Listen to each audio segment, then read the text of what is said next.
In gardening, you just always have to improvise, adapt, and overcome, and especially here in Texas.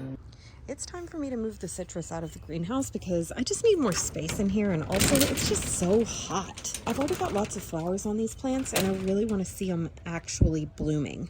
Last year I had them over here under the oak tree, but these trees lost a lot of their leaves, and so I want to make sure that they can be more shaded this year. So I'm going to be putting them right here, which means I have to clean this little area up.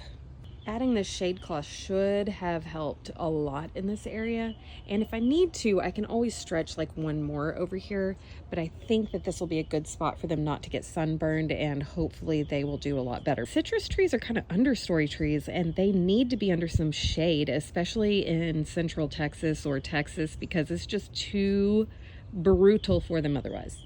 Okay, we got them moved out here, and I think this shade is gonna really do well for them. Of course, this little band of sunlight here is gonna like move over here as the sun comes over here throughout the day, but that's all right. I think that it won't be on them long enough to really cause that much of a problem, and we'll just have to see how it goes. I can always add another shade cloth up here if I need to, but look at how much more room I have in the greenhouse.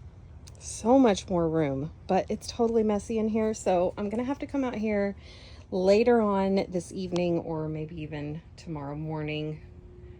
It's going to be a series of mornings, honestly. I need to take down this shade cloth, and I need to repot all the houseplants that are in here and then move them out into their pots on the patio.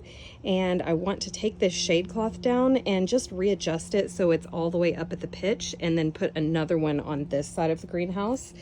And I'll show you guys how I do that later, because it's pretty easy and it has absolutely saved my gardening in this greenhouse. The garden's looking so good already.